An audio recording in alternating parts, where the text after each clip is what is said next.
ஆண்டவரையும் தூரு போற்று வாழ்த்துவத்தை மட்டுமா கத்தவைங்களோடு இந்த பயணத்தை கிருபிக்காம் ஸ்தோத்திரம். நாலு கத்தவை மாலை நேரத்தில் கத்தவை இந்த முதல் ஸ்டாண்டு போடும்படி கத்தவை நீர் கொடுத்த கிருபிக்காவும் ஸ்தோத்திரம்.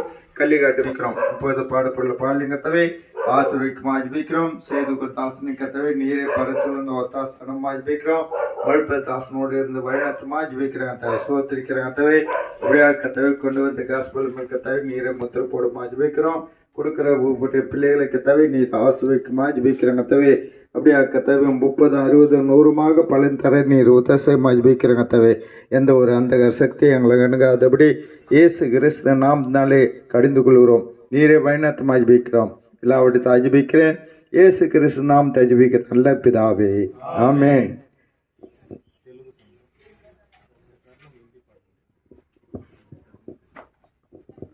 హృదయ ద్వారంబు నేడే ప్రభు యేసునందే రక్షణ కలదు.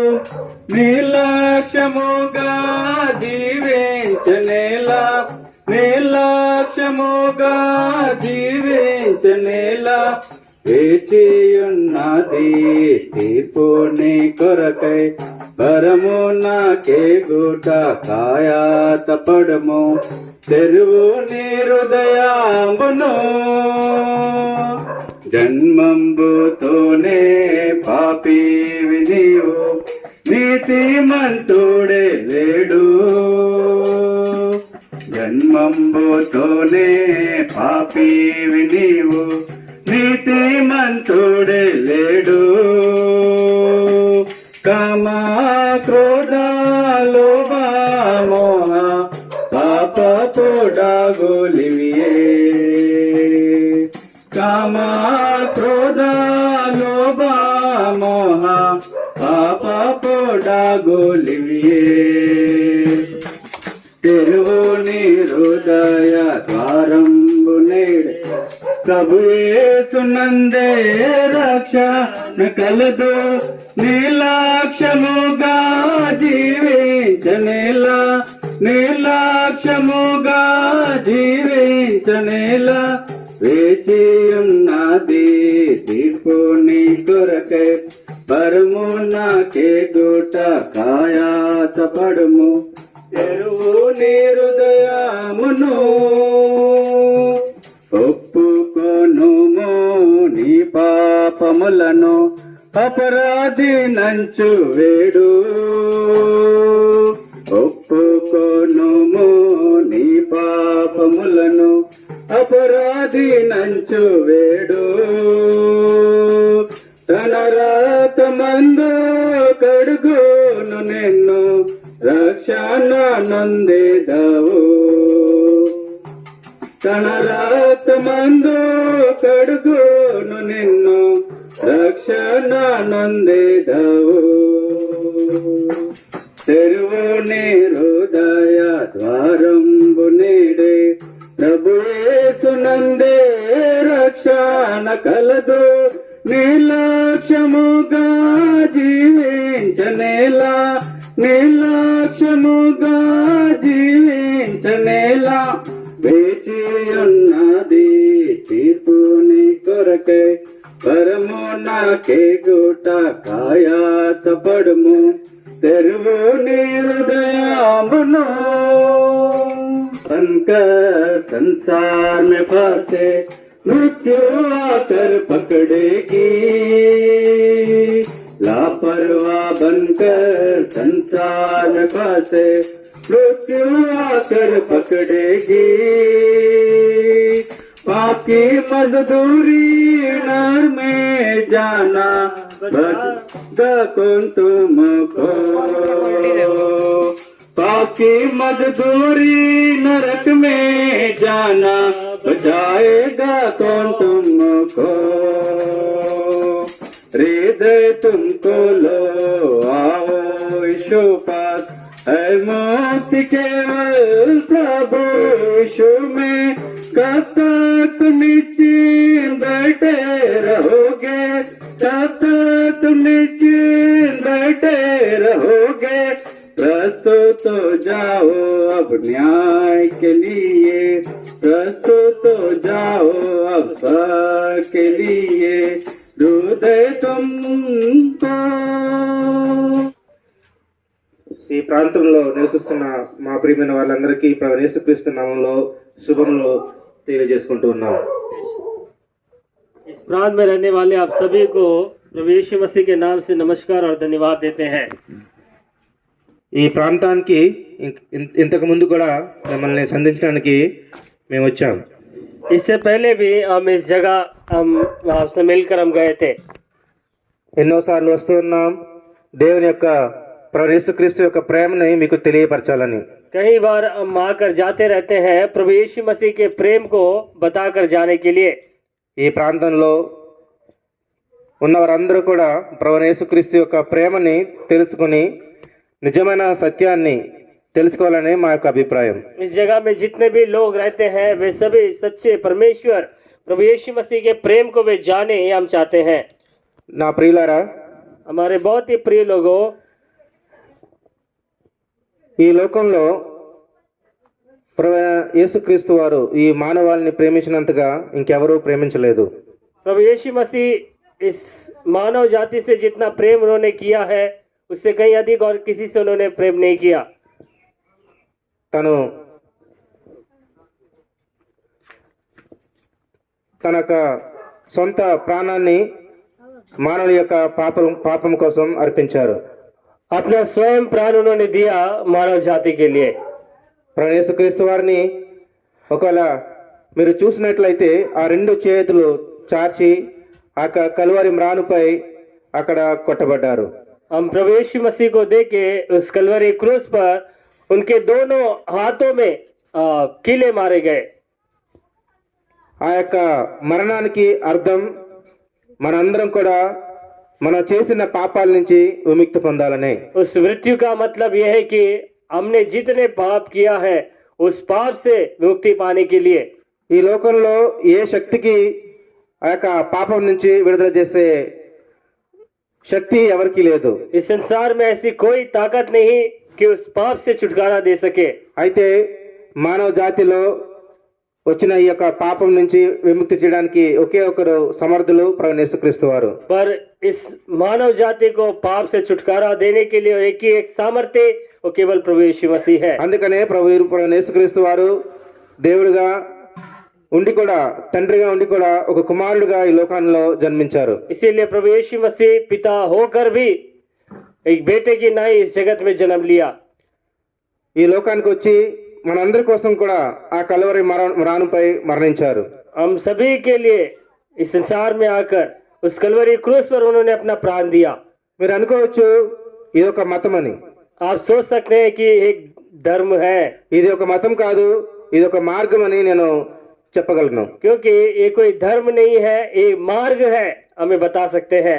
బైబిల్లో రాయబడి ఉంది నీతిమంతులే ఆ యొక్క స్వర్గానికి వారసులు అవుతారని రాయబడి ఉంది. बाइबल कहती है कि केवल धर्मी लोग ही उस स्वर्ग के राज्य के वारिस हो सकते हैं। అయితే ఈ యొక్క పాపపు లోకంలో పాపంలో జీవిస్తూ ఉన్నప్పుడు ఏ మనిషి కూడా ఆ యొక్క రాజ్యానికి స్వర్గం అనే రాజ్యానికి వారసులు అవలేకుండా ఉన్నారు. पर इस पाप में संसार में जो पाप में जो पड़े हैं वे कोई भी उस स्वर्ग के राज्य के वारिस में नहीं बन पा रहे हैं। జన్మతః అందరూ పాపులమే, क्योंकि जन्म से हर एक जन पापी है। అందుకని ఈ యొక్క పాపం నుంచి రక్షించబడి మనం ఒక లోకానికి ఆ పరిశుద్ధమైన గొప్ప రాజ్యానికి పరలోక రాజ్యం అని పిలువబడే ఆ రాజ్యానికి మనం వెళ్ళాలంటే మనం మరణించిన తర్వాత అది మన దేవుడు యేసుక్రీస్తుని నమ్ముకుని మన పాపాలు క్షమించబడితేనే అప్పుడు మనం దానికి అర్హులవుతాం. क्योंकि यदि हम उस स्वर्ग राज्य में यदि हमें जाना है, हम उस पाप से छुटकारा पाने के बाद ही हम उस राज्य के वारिस हम ठहर सकते हैं। ప్రియులారా, ఈ లోకంలో మనం జీవించే కాలం అది కొంత సమయమే. हमारे प्रिय लोगों, इस संसार में जो हमारा जीवन बहुत छोटा जीवन है, कम समय हम बिताते हैं। బైబిల్లో రాయబడి ఉంది మానవ యొక్క జీవితం ఒక గడ్డి పువ్వు వంటి అడవి గడ్డి పువ్వు వంటిదని. बाइबल में कहा गया है मनुष्य का जीवन एक जंगल एक घास की फूल की नाई है। అంతలోనే కనబడి ఇంతలోనే మాయమయ్యే ఈ యొక్క జీవితంలో మనం జీవిస్తూ ఉన్నాం. इतने में दिखता है उसके बाद वो लोप हो जाता है, ऐसा जीवन हम बिता रहे हैं। ఒక అడవి గడ్డి పువ్వు ఎలాగైతే ఉదయం సమయంలో అక్కడ ఎంతో ఆహ్లాదకరంగా చూడడానికి బాగుంటుందో సాయంకాలం అయినప్పటికీ అది ఎగిరిపోతుంది. जब एक जंगल में घास के फूल देखते हैं, सुबह वो खिलता है, शाम तक वो सूख जाता है। అయితే నేను చెప్పాలనుకున్నది ఏంటంటే ఒకవేళ మనం ఆ పరలోక రాజ్యానికి వెళ్ళాలంటే మన పాపాలన్నీ క్షమించబడాలి. यदि हम कहना चाहते हैं कि यदि अब स्वर्ग राज्य में यदि हमें जाना है, हमारे पाप क्षमा किए जाना है, అయితే ప్రభు యేసుక్రీస్తు వారే దానికి మార్గము. पर इसका एक ही एक मार्ग है, वो केवल प्रभु यीशु मसीह है। దీని కొరకు దానాలు ధర్మాలు ఎక్కడికి లేకపోతే ఎన్నో అనేకమైన ప్రదేశాలకి పుణ్యక్షేత్రాలకి వెళ్ళవలసిన పని లేదు. इसके लिए कोई दान धर्म या पुण्य स्थानों में जाने के लिए जरूरत नहीं है।